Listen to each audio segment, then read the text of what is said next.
Good morning, नमस्कार family. तर आज मी तुम्हाला एक नवीन रेसिपी दाखवणार आहे. मलाई दम आलू.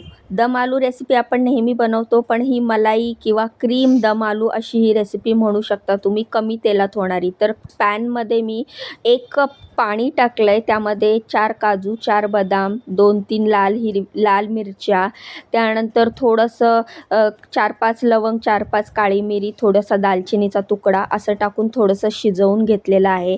खरं तर हा मसाला तेलात फ्राय करायला पाहिजे, पण इथे मी कमीत कमी तेल वापरते, कारण सर आणि मॅडम दोघेही जिम करतात.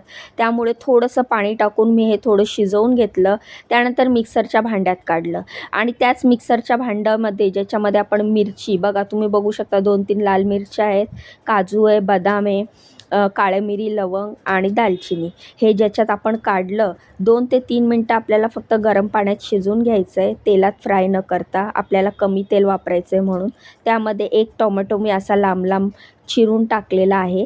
आता त्याच मिक्सरच्या भांड्यामध्ये आपण 1 कांदा असा लांब लांब चिरून टाकणार आहोत.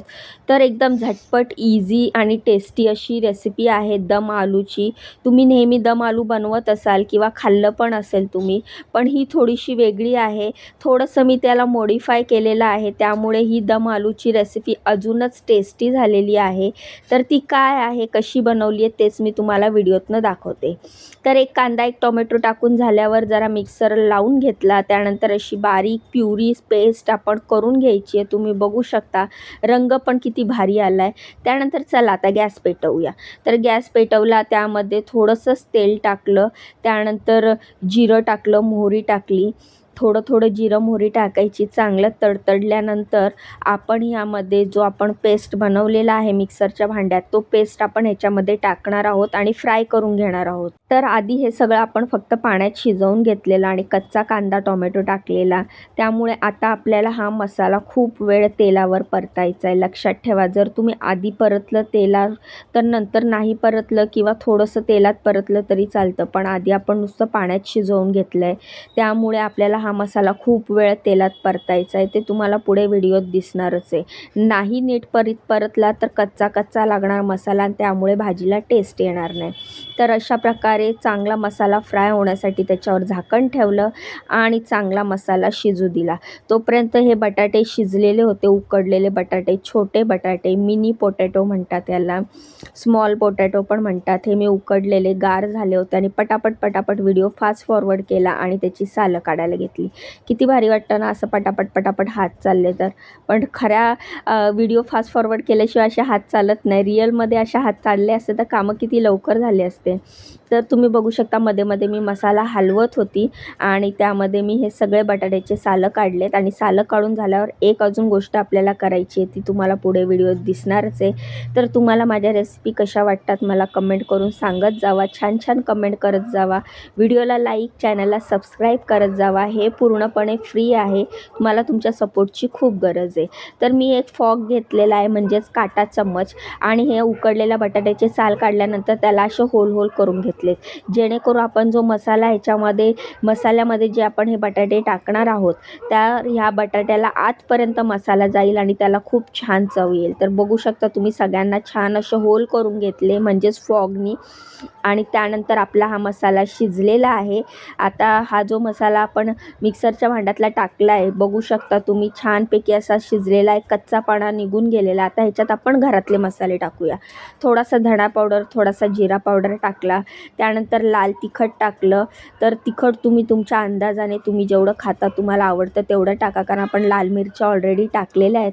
त्यानंतर हळद टाकली. त्यानंतर हा किचन किंग मसाला टाकला आणि त्यानंतर ही आलं लसूणची पेस्ट टाकली. तर तुम्ही आलं लसूणची पेस्ट आधी पण टाकू शकता, पण मी ही नंतर टाकते, कारण की इकडे जिथे मी काम करते ना, त्या मॅडमला एकदम जास्त असं परतलेली आलं लसूणच्या पेस्टची चव आवडत नाही, थोडीशी अशी त्याला लागली पाहिजे असं आवडतं.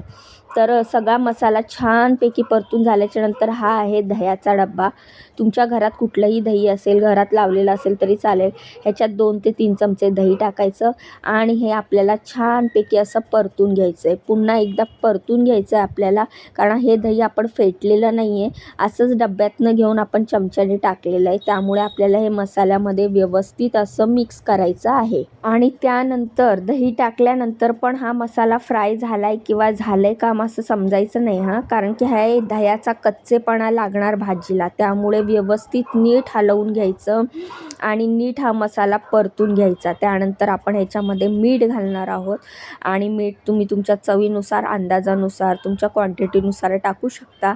पुन्हा एकदा व्यवस्थित आपण हा मसाला हलवून घेणार आहोत, मिक्स करणार आहोत. हेच मेन काम असतं ह्याच्यामध्ये, मसाला परतायचं. त्यानंतर मी ह्याच्यामध्ये 1 चमचा तूप टाकलेला आहे. तुम्ही बटर पण टाकू शकता किंवा तुम्ही स्किप पण करू शकता. तर अशा प्रकारे हे असं टाकल्यानंतर आपण पुन्हा व्यवस्थित हलवून घ्यायचं आणि पुन्हा झाकण ठेवायचं. या भाजीला किंवा ह्या रेसिपीला हे जे मसाला भुनतोय आपण, भाजतोय, त्याचीच खूप छान टेस्ट येणार आहे. म्हणून ह्यालाच थोडासा वेळ लागणार आहे की आपल्याला मसाला खूप छान परतून घ्यायचा आहे आणि भाजून घ्यायचा आहे. तर बघू शकता तुम्ही, मी 2 वेळा झाकण ठेवलं, 2 वेळा झाकण काढलं आणि खूप छान असं परतून घेतलं. त्यानंतर हे जे बटाटे आपण साल काढून होल केलेले ना फॉगनी, ते सगळे बटाटे आपण ह्याच्यामध्ये टाकत आहोत आणि ह्याला पूर्ण मसाल्याने असं कव्हर करायचं आहे. तर बघू शकता तुम्ही, मसाल्यामध्ये कव्हर झाल्यानंतर किती छान दिसतंय ना हा दम आलू. तर अजून आपली रेसिपी बाकी आहे, तर तुम्ही पूर्ण रेसिपी बघा, व्हिडिओ शेवटपर्यंत बघा, कारण ह्याच्यामध्ये अजून आपण एक ट्विस्ट ॲड करणार आहोत. तर बटाटे टाकल्यानंतर लगेच पाणी नाही टाकायचं, पुन्हा झाकण ठेवायचं, 5 मिनिटाची वाफ काढून घ्यायची. बटाट्यामध्ये जो मसाला आहे कढईतला, त्याची पूर्ण टेस्ट आतपर्यंत उतरली पाहिजे. नाहीतर बटाटा कसा आपण अख्खा टाकलेला आहे, पीसेसमध्ये केलेला नाही आहे, तर त्याच्या आतमध्ये त्याचा फ्लेवर जाणार नाही मसाल्याचा आणि मग ते बटाटे फिक्के लागतील आणि ग्रेव्ही वेगळी लागेल. तर त्यामुळे आपल्याला हे बटाटे छान असे परतून घ्यायचे आहेत ह्या मसाल्यामध्ये. चांगले बटाटे परतून झाल्याच्यानंतर ज्या मिक्सरच्या भांड्यात आपण हा सगळं वाटण केलं होतं, त्या मिक्सरच्या भांड्यात मी थोडंसं पाणी टाकलं आहे. तुम्ही गरम पाणी पण टाकू शकतात. तर हे कोमट पाणी होतं, तेच मी टाकलेलं आणि मग हे पुन्हा आपण असं व्यवस्थित मिक्स करून घ्यायचं आणि आपलं मिक्स झाल्याच्यानंतर आपण पुन्हा याच्यावर झाकण ठेवणार आहोत. तर बघू शकता तुम्ही किती छान रंग आलेला आहे भाजीला आणि खरंच ही मलाई दम आलू हिची रेसिपी जी मी त्या दिवशी बनवलेली, ती मॅडमना आणि सरांना खूप आवडली. त्यानंतर थोडीशी कसुरी मेथी टाकलेली आहे मी. कसुरी मेथी तुम्हाला आवडत असेल तर तुम्ही टाकू शकता, तुम्हाला नसेल आवडत तर स्किप करू शकता. कसुरी मेथी टाकल्यानंतर एक वाफ आल्याच्यानंतर पुन्हा मग मी कोथिंबीर टाकली. कोथिंबीर अशी भरपूर टाकायची. मी तुम्हाला नेहमी सांगत असते, कोथिंबीरीशिवाय प्रत्येक रेसिपी ही इनकम्प्लीट असते. तर बघू शकता कोथिंबीरमुळे रंग पण छान येतो, फ्लेवर पण छान येतो आणि टेस्ट पण खूप छान येते. तर त्यानंतर ही अमूलची क्रीम आहे जी मी टाकते. तुम्ही घरात जर क्रीम जमा करत असाल तर तुम्ही ती पण टाकू शकता. तर मी ही अमूलची क्रीम टाकून मस्तपैकी क्रीमी दम आलू असा बनवलेला आहे. तर अशी आहे ही रेसिपी, क्रीमी दम आलू किंवा मलाई दम आलूची रेसिपी. कशी वाटली रेसिपी कमेंट करून सांगा.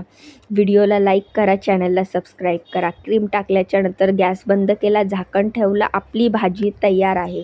तयार आहे आपला क्रीमी दम आलू, मलाई दम आलूची रेसिपी.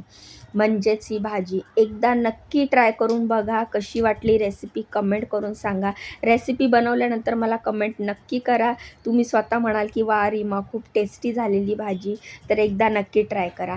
तर अशी होती आज मी कामावर बनवलेली क्रीमी दम आलूची फुल रेसिपी. तर असा होता हा आजचा व्हिडिओ. कसा वाटला व्हिडिओ कमेंट करून सांगा. व्हिडिओला लाईक करा, चॅनलला सबस्क्राईब करा. बाय. श्री स्वामी समर्थ.